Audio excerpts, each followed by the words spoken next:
The station's chronometer blinked 3:17 in pale blue, which meant either it was very early morning or the system had given up on the concept of time again.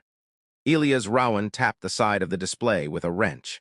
"You and I have discussed this," he informed it. "Linear progression, very fashionable. All the best civilizations are doing it." The chronometer blinked 88 in response. "Bold choice," Elias muttered.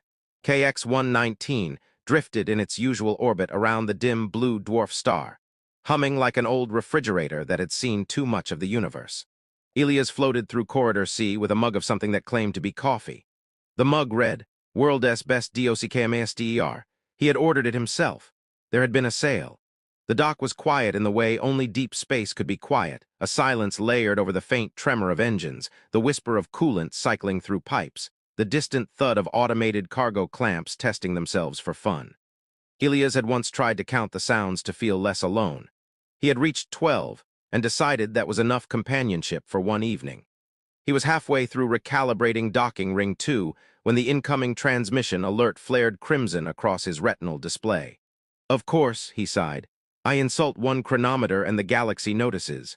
The transmission carried the sigil of the Terlian Consortium, an elegant spiral etched in silver light. Elias straightened automatically. Terlians did not frequent forgotten human outposts unless paperwork had gone very wrong. The face that resolved on his console was elongated, serene, framed by luminous glyphs.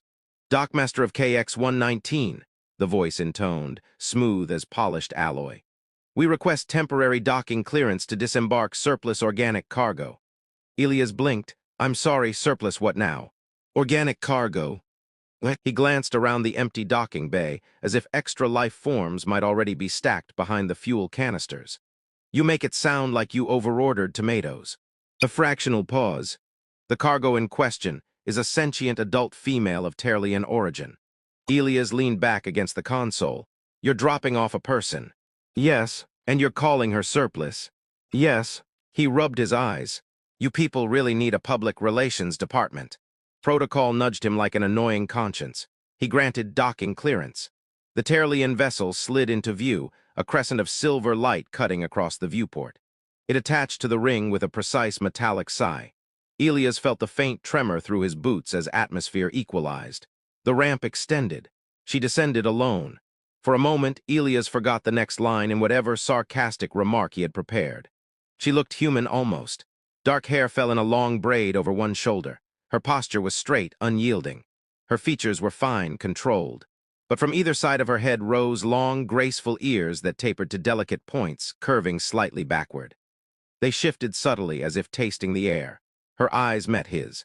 Amber luminous. Behind her, a Terlian officer stepped forward. "This individual, Valera of the 7th Harmonic, is chronologically unsuitable for bonding under consortium standards. She is to be released from registry and reassigned at your discretion." Elias stared at the officer. "Chronologically unsuitable. She has exceeded optimal reproductive parameters." Elias looked back at the woman. She appeared perhaps in her early 30s by any human measure. Composed, alert, very much not obsolete. "How old is she?" he asked. 82 cycles. "And that translates to?" "Comparable to your species, 3rd decade." Elias let out a short laugh that echoed against the metal walls. "You're abandoning her for being 30. The officer's expression did not change. "Her viability curve has declined." "Buddy," Elias said, "my entire life is a declined viability curve." Valera's ears twitched, a minute movement. He could not tell if it was irritation or suppressed amusement. "She is educated in xenobiology and subspace cartography," the officer continued. "Her skills are now statistically inefficient." "Right," Elias replied. "Wouldn't want any inefficient scientists cluttering up the galaxy."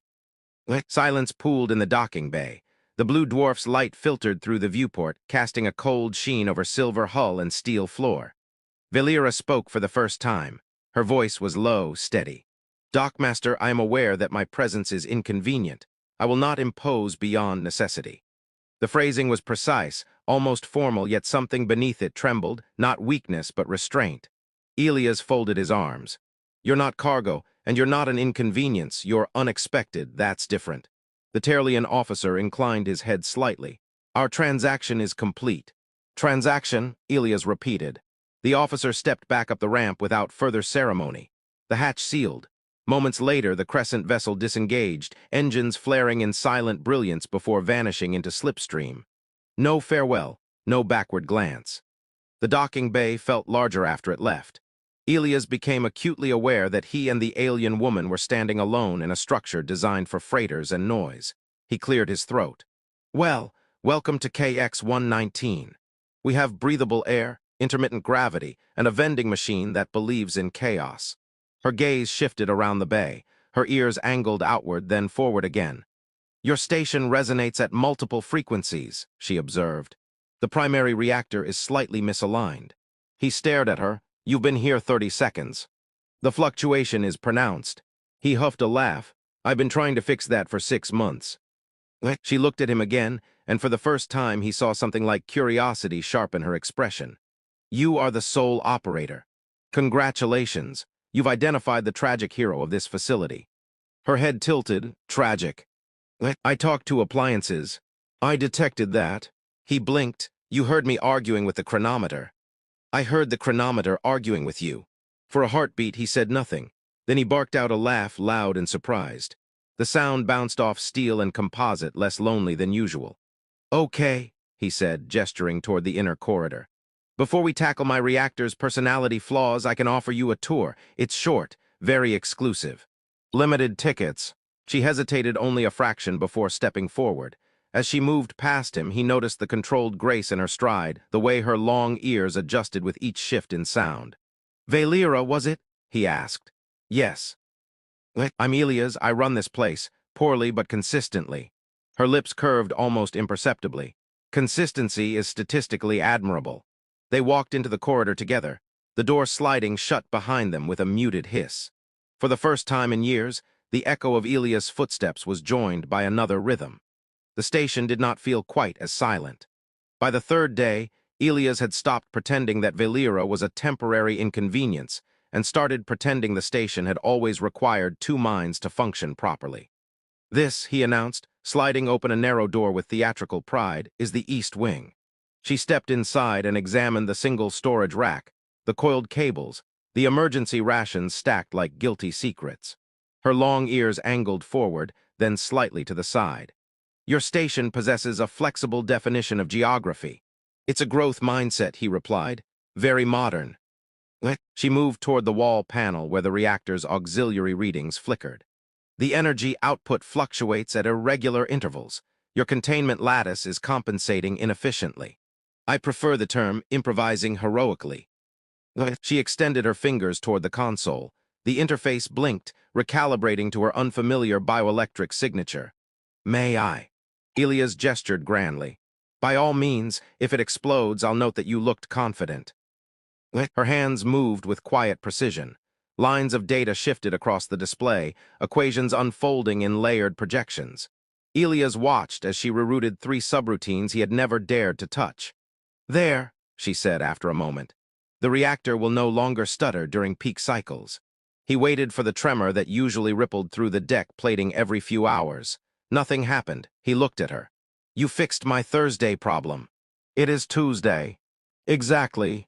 It's thinking about Thursday. It likes to prepare. Her lips curved faintly. He had begun to recognize that expression as amusement. Her ears lifted slightly when she felt it. They fell into a rhythm that surprised him. She analyzed. He translated the station's stubborn habits. She spoke in terms of harmonic resonance and subspace drift. He countered with analogies involving duct tape and optimism. During a meal break, if powdered protein rehydrated with recycled water qualified, she examined the utensil with scholarly interest. This nourishment is artificially structured, she observed. Welcome to human cuisine on a budget. She tasted it with visible restraint. It is assertive. That's the flavor of survival. Her gaze lingered on him a fraction longer than usual. You joke frequently when confronted with inadequacy. He leaned back in his chair. It's either that or scream into the air vents. The vents scream back. I have heard them. See hostile architecture.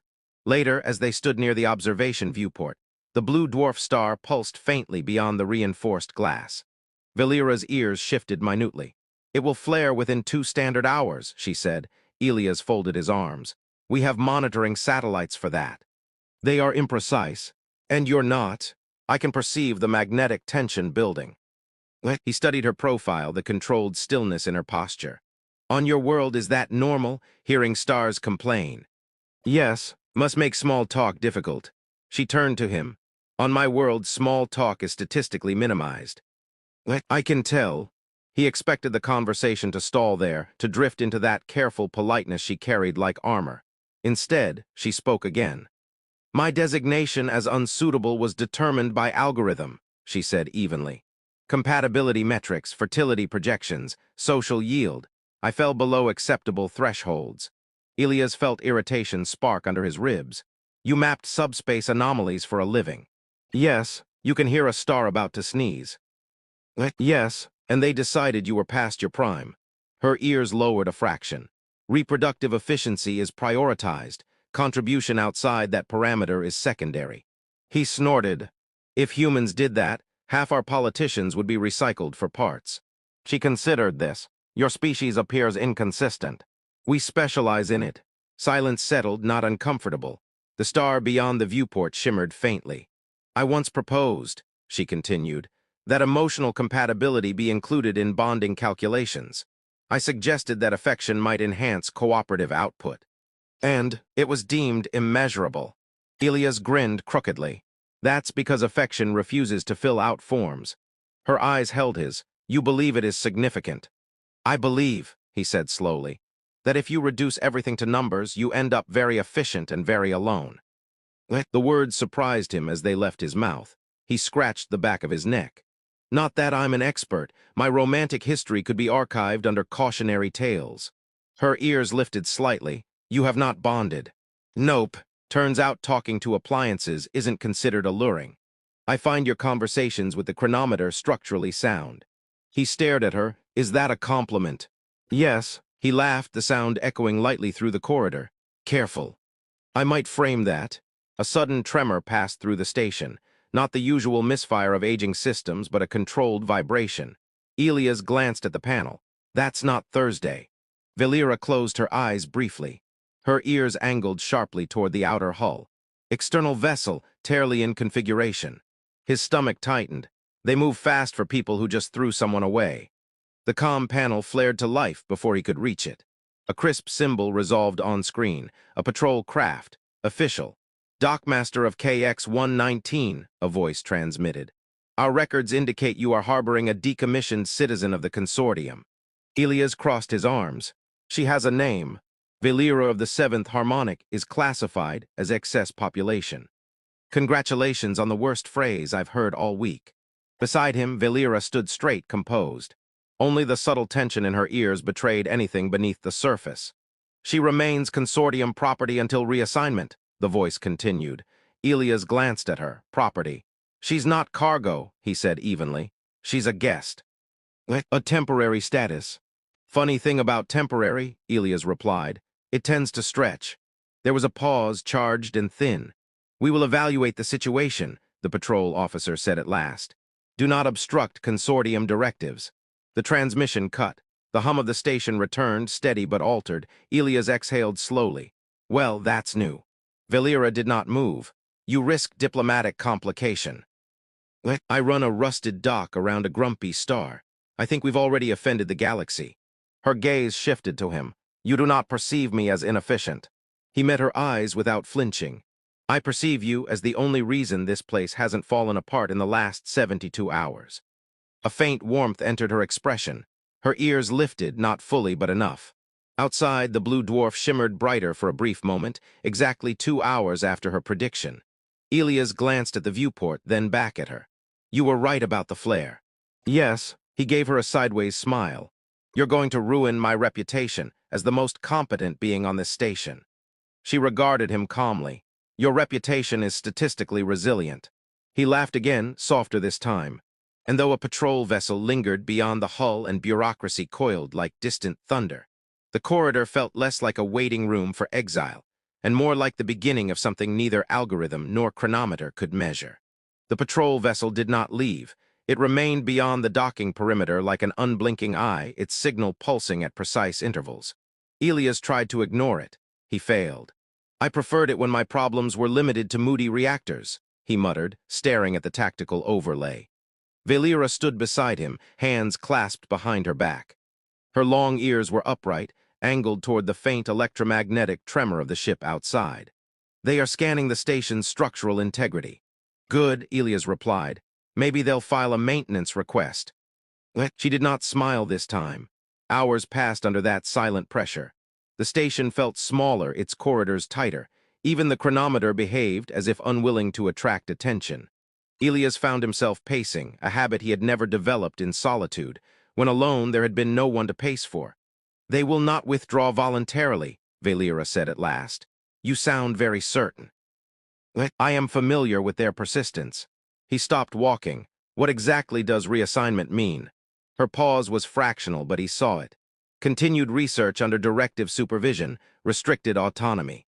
Reproductive consultation, if deemed biologically viable. He stared at her. "They throw you away for being too old and then reserve the right to change their minds. Efficiency models update. Convenient." A new transmission cut through the air.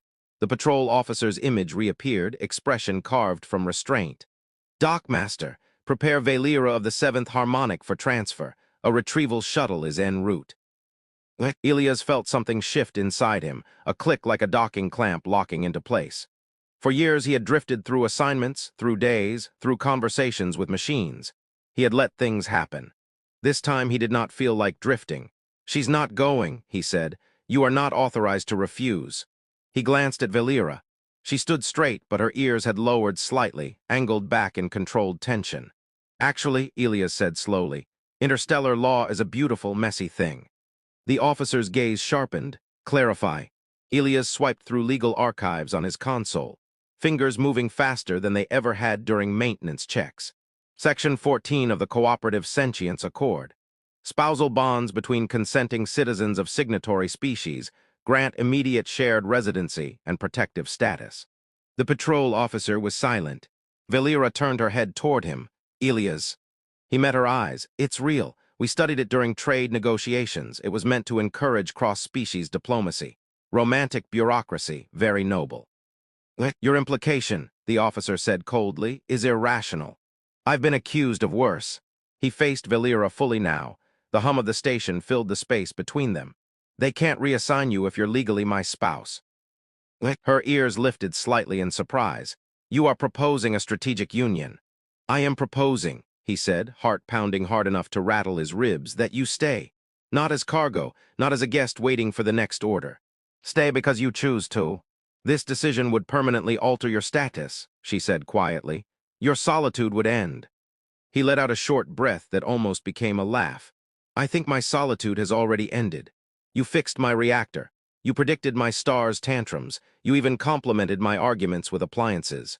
A flicker of warmth crossed her face. "They are structurally sound." "Exactly. How can I go back to arguing alone?" The patrol officer's voice cut in. "This farce will not be recognized without proper registry." Elias moved to the central console. "Then let's register." He looked at Valera once more. "I won't pretend this is statistically optimized. I can't promise grand ceremonies.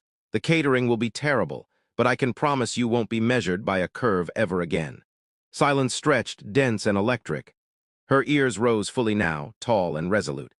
"On my world, bonding is preceded by compatibility analysis, social forecasting, and genetic projection." "Romantic," he said faintly. "I find," she continued, eyes steady on his, "that I prefer uncertainty." His breath caught.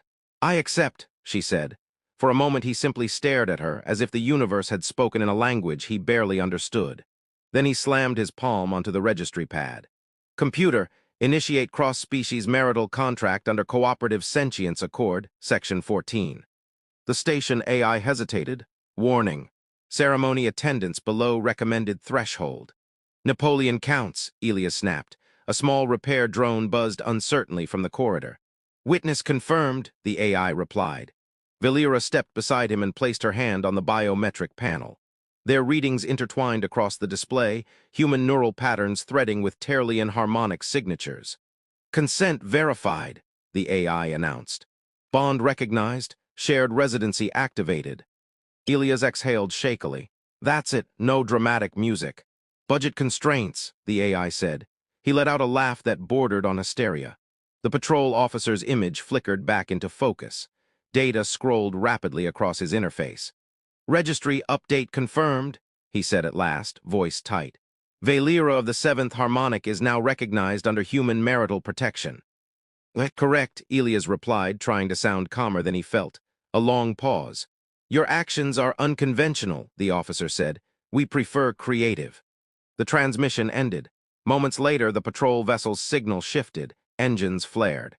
The ship withdrew, slipping into the dark between stars without further protest. The station felt different the instant it vanished. Not larger, not safer, but anchored.